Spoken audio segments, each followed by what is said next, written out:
Student, তোমরা যারা ক্যালকাটা ইউনিভার্সিটির আন্ডারে 5th সেমিস্টারের ছাত্রছাত্রী আছো এবং তোমাদের বাংলা সাবজেক্টটা মাইনর সাবজেক্ট হিসাবে আছে, তোমাদের জন্য আজকে ক্লাসটা খুবই গুরুত্বপূর্ণ। আজকে ক্লাসে তোমাদের 5th সেমিস্টারে প্রথম মাইনর যে পেপারটি আছে, অর্থাৎ বাংলা মাইনরের প্রথম পেপার যেটা আছে বাংলা সাহিত্যের ইতিহাস আধুনিক যুগ, এই পেপারের তোমাদের মডিউল 1 থেকে গুরুত্বপূর্ণ 5টি 15 নম্বরের প্রশ্নের উত্তর নিয়ে আলোচনা করব। এবং তোমরা জানো তোমাদের বাংলা সিলেবাস কিন্তু অনেক বিশাল সিলেবাস, মাইনরের সিলেবাস অনেক বিশাল সিলেবাস, এবং এই 5টি প্রশ্নের উত্তর যদি তোমরা ভালো করে দেখে নাও, অবশ্যই এখান থেকে মিনিমাম একটি 15 নম্বরের প্রশ্নের অ্যান্সার তোমরা পরীক্ষায় করে আসতে পারবে।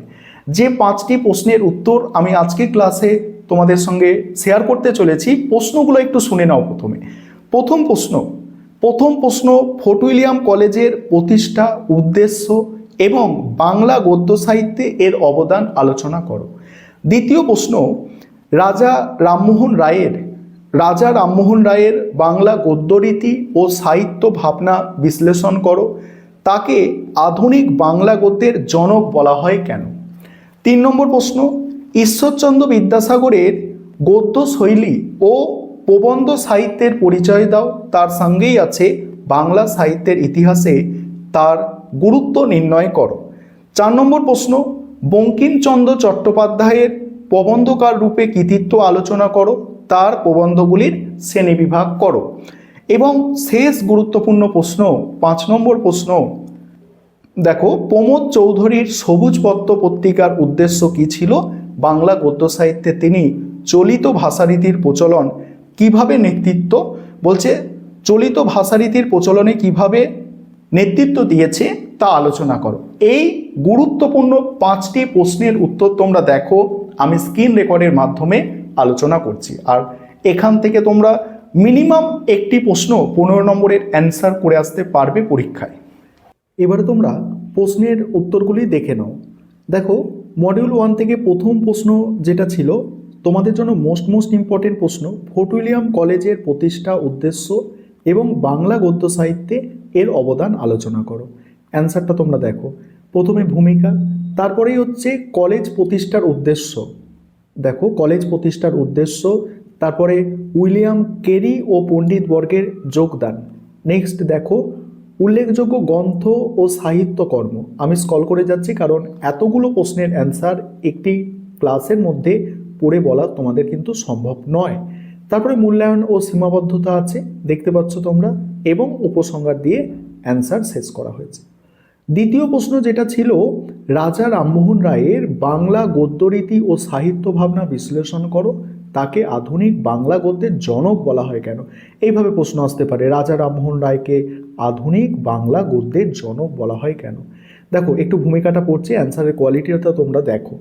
ঊনবিংশ শতাব্দীর নবজাগরণের অগ্রদূত রাজা রামমোহন রায় কেবল ধর্ম বা সমাজ সংস্কারক ছিলেন না, বাংলা গদ্যের গঠন ও বিকাশে তার ভূমিকা ছিল যুগান্তকারী। ফোর্ট উইলিয়াম কলেজের গণ্ডির বাইরে এসে তিনি বাংলা গদ্যকে সাধারণ মানুষের বোধগম্য এবং চিন্তার বাহন হিসাবে প্রতিষ্ঠা করেছিলেন। তাই বাংলা সাহিত্যের ইতিহাসে তার স্থান অপরিহার্য ও স্বতন্ত্র।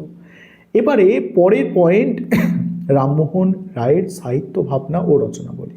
রামমোহন রায়ের সাহিত্য সাধনার মূল উদ্দেশ্য সাহিত্য রস পরিবেশন বা বিনোদন ছিল না, তার লক্ষ্য ছিল সমাজ সংস্কার এবং সত্যের অনুসন্ধান। তিনি বাংলা গদ্যকে ভাব প্রকাশের মাধ্যম হিসাবে গ্রহণ করেছিলেন। 1815 সালে প্রকাশিত তার প্রথম গ্রন্থ বেদান্ত গ্রন্থ বা বেদান্ত গ্রন্থ এবং বেদান্ত সার বাংলা গদ্য সাহিত্যের ইতিহাসে মাইল ফলক। পরবর্তীকালে তিনি উৎসব আনন্দ, বিদ্যা বাগিসের সহিত বিচার, তারপর আরও সব বিভিন্ন রচনা আছে, দেখতে পাচ্ছ তোমরা। আর আমাদের এই স্টাডি মেটেরিয়াল অভিজ্ঞ বাংলা শিক্ষকের দ্বারাই তৈরি করা হয়েছে, প্রস্তুত করা হয়েছে, এবং তোমরা কোয়ালিটি দেখতে পাচ্ছ, কারণ আমার বাংলা সম্পর্কে এত জ্ঞান নেই, এত ধারণা নেই। আমি তো পলিটিক্যাল সায়েন্সের টিচার, তোমরা জানো, তোমরা অনেকে পলিটিক্যাল সায়েন্স আমার কাছে ক্লাসও নিচ্ছ। আজকে এই ক্লাস তোমরা মাইনরের ক্লাস যারা দেখছো, তোমাদের জন্যই এই কোয়ালিটির স্টাডি মেটেরিয়াল তৈরি করা হয়েছে। দেখো, আধুনিক বাংলা গদ্যের জনক হিসাবে মূল্যায়ন।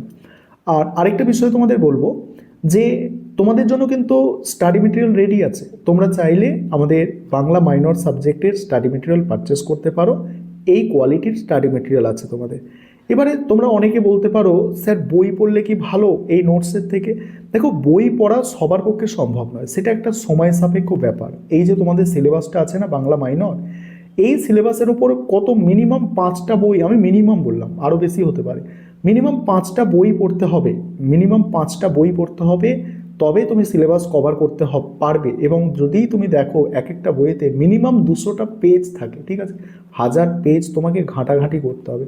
সেক্ষেত্রে আমাদের স্টাডি মেটেরিয়ালে কী পাচ্ছ, 60 থেকে 70টা পেজে পুরো তোমাদের মানে সব কিছু কমপ্লিট করা আছে। তাই বই পড়া ভালো, কিন্তু সবার পক্ষে সেটা সম্ভব নয়। বিশেষ করে যারা অনার্সের ছাত্রছাত্রী আছে, তারা অনার্স পড়তে যাবে নাকি বাংলা মাইনর সাবজেক্টের মোটা মোটা বই কিনে পড়বে? ঠিক আছে, দেখো এবারে ঈশ্বরচন্দ্র বিদ্যাসাগরের গদ্যশৈলী ও প্রবন্ধ সাহিত্যের পরিচয়, এই প্রশ্নের উত্তরটা তোমরা ঝটপট দেখে নাও। প্রথমেই ভূমিকা দিয়ে শুরু করবে, আর পজ করে তোমরা লিখে নিতে পারো বা তোমরা স্ক্রিনশট মেরে নিতে পারো। আর তোমাদের যাদের স্টাডি মেটেরিয়াল প্রয়োজন আছে পারচেস করার, তোমরা তো স্ক্রিনে নম্বর দেখতে পাচ্ছ, তোমরা ওই নম্বরে যোগাযোগ করে স্টাডি মেটেরিয়াল পারচেস করতে পারো। তোমাদের পরীক্ষার বেশি বাকি নেই, তোমাদের বিভিন্ন সাবজেক্টের এবারে আমি নোটসগুলো নিয়ে এরকম স্ক্রল করব বা কিছু কিছু আলোচনা করে দেব, যাতে তোমাদের কাছে নোটসগুলো পৌঁছাতে পারি। ঠিক আছে, দেখে নাও। এবারে তোমরা বলতে পারো, স্যার আপনি ফি পিডিএফ দিতে পারেন না? দেখো, একটা পেপার লেখাতে আমাদের যথেষ্ট খরচ হয়, ঠিক আছে, অনেক টাকা খরচ হয়। স্যারদের দিতে হয়, যারা লেখে এগুলো তাদের দিতে হয়, যারা টাইপ করে তাদের দিতে হয়। আমাদের একটা টিম কাজ করে, টিম যদি না থাকতো তাহলে এত মানে বিশাল একটা স্টাডি মেটেরিয়াল, প্রতিটা পেপারের এত বিশাল বিশাল স্টাডি মেটেরিয়াল এত কোয়ালিটি মেনটেন করে রেডি করা কি সম্ভব হতো কখনো?